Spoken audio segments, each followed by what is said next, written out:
নমস্কার বন্ধুরা, শ্রাবণী রান্নাঘরে আপনাদের সবাইকে স্বাগত জানিয়ে আমি আবারও একটা রান্নার ভিডিও নিয়ে আপনাদের সামনে চলে এসেছি। আজকের আমি আপনাদের কাতলা মাছ দিয়ে একটা রেসিপি বানিয়ে দেখাবো। আশা করি আপনাদের ভালো লাগবে। তার জন্য কিন্তু আমার পুরো ভিডিওটা আপনাদের দেখতে হবে। তাহলে চলুন এই কাতলা মাছ দিয়ে আজকের কী বানাই সেটা আপনারা একবার দেখে নিন। কাতলা মাছের রেসিপিটা বানানোর জন্য প্রথমে আমি এখানে গ্যাসটা অন করে একটা কড়া বসিয়ে দিয়েছি। এইবার আমি কড়ার মধ্যে দিয়ে দেব সর্ষের তেল। এখানে প্রায় 5 থেকে 6 চামচের মতো সর্ষের তেল দিয়ে দিলাম। দিয়ে এবার তেলটাকে একটু গরম হতে দেব। তেলটা আমার যতক্ষণ এখানে গরম হচ্ছে, এবার আমি এখানে কাতলা মাছের মধ্যে নুন আর হলুদটা মাখিয়ে নেব। তার জন্য আমি এখানে কাতলা মাছের মধ্যে দিয়ে দিচ্ছি নুন, আর দেব আমি এখানে হলুদ গুঁড়ো দিয়ে এবারে এই নুন হলুদটা আমি ভালোভাবে মাখিয়ে নেব।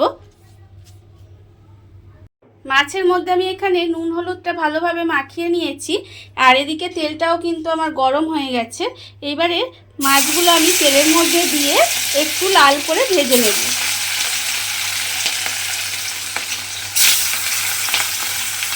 মাছগুলো আমার এখানে লাল করে ভাজা হয়ে গেছে। এবারে আমি মাছগুলোকে তুলে আলাদা করে রেখে দেব। সমস্ত মাছগুলো আমি এখানে ভেজে আলাদা করে রেখে দিয়েছি। এবার আমি একটা মশলা বানিয়ে নেব। তার জন্য নিয়েছি মিক্সিং জার। এবার এর মধ্যে আমি দিয়ে দেব একটা মাঝারি সাইজের পেঁয়াজ কুচি করে রেখেছি, সেই পেঁয়াজটা আমি এর মধ্যে দিয়ে দিলাম। এইবার আমি এর মধ্যে দিয়ে দেব 7 থেকে 8টা রসুনের কোয়া, আর আমি দেব এর মধ্যে অল্প একটু আদা কুচি, আর দেব 2টো কাঁচা লঙ্কা, আর আমি এর মধ্যে দিয়ে দেবো একটা ছোট্ট সাইজের টমেটো কুচি করে রেখেছি, সেই টমেটোটা আমি এর মধ্যে দিয়ে দিলাম। দিয়ে এবার সমস্ত কিছু আমি পেস্ট বানিয়ে নেব একটা।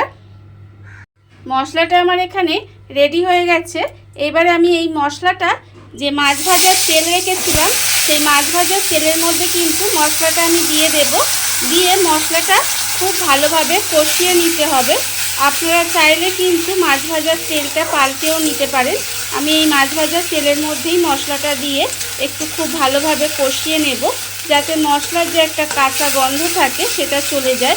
মানে পেঁয়াজ আদা রসুনের যে একটা কাঁচা গন্ধ থাকে সেটা যাতে চলে যায়, সেই জন্য আমি একটু সময় নিয়ে কষিয়ে নেব। মশলাটা আমি এখানে খুব ভালোভাবে কষিয়ে নিয়েছি। এইবার আমি এর মধ্যে দিয়ে দেব গুঁড়ো মশলাগুলো। এখানে আমি দেব 1/2 চামচ হলুদ গুঁড়ো, 1/2 চামচ কাশ্মীরি লঙ্কার গুঁড়ো, 1/2 চামচ জিরের গুঁড়ো, আর অল্প সামান্য একটু লঙ্কার গুঁড়ো, আর একটু 1/2 চামচের মতো চিনি।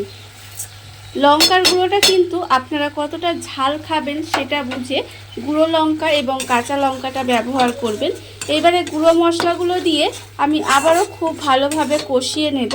আর এই সময় আমি অল্প সামান্য একটু মিক্সি ধোয়া জল দেব, যাতে তলায় পুড়ে না যায় মশলাটা, সেই জন্য দিয়ে এবার খুব ভালোভাবে একটু কষিয়ে নিতে হবে।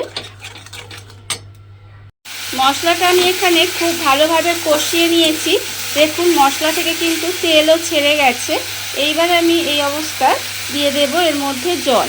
এখানে আমি খুব বেশি জল ব্যবহার করব না, মিক্সি ধোয়া জলটা একটু দিয়ে দিলাম, কারণ মিক্সির মধ্যে অনেকটা মশলা লেগেছিল, সেই জন্যে এই মিক্সি ধোয়া জল একটু দিয়ে দিলাম।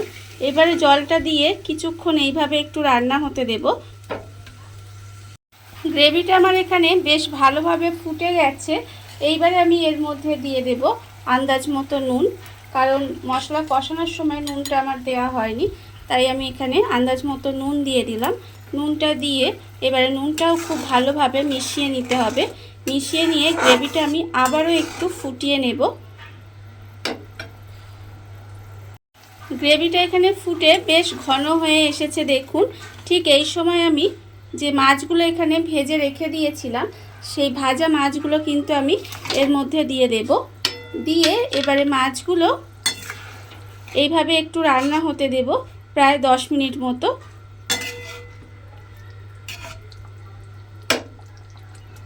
মাছটা দিয়ে আমি এইভাবে প্রায় মিনিট 10 মতো রান্না করে নিয়েছি। দেখুন মাছটা কিন্তু আমার প্রায় হয়েই এসেছে। এবারে এই সময় আমি এর মধ্যে দিয়ে দেব অল্প সামান্য একটু গরম মশলার গুঁড়ো দিয়ে খুব ভালোভাবে মিশিয়ে নিলেই কিন্তু রান্নাটা আমার রেডি হয়ে যাবে।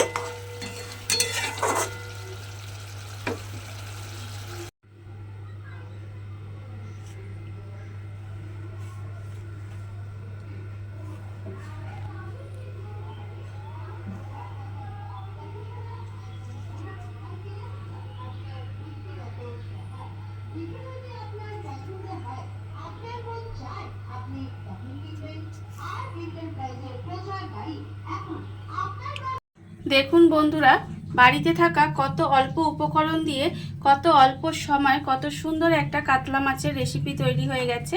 আপনারা দেখতেই পেলেন। আর হাতের সময় কম থাকলে এইভাবে কিন্তু একবার বাড়িতে বানিয়ে দেখতে পারেন, খেতে ভীষণ ভালো হয়। বিশেষ করে গরম ভাতের সঙ্গে খেতে ভীষণ ভালো লাগে। আর এই রেসিপিটা যদি আপনাদের ভালো লেগে থাকে, আপনারা যদি ফেসবুক থেকে দেখে থাকেন পেজটি ফলো করে দেওয়ার অনুরোধ রইল। আর যদি ইউটিউব থেকে দেখে থাকেন চ্যানেলটি সাবস্ক্রাইব করে নেওয়ার অনুরোধ রইল। তাহলে চলুন ভিডিওটা আমি এখানেই শেষ করছি। আপনারা সবাই ভালো থাকবেন, সুস্থ থাকবেন। আবারও হাজির হব নতুন কোনো রান্না নিয়ে।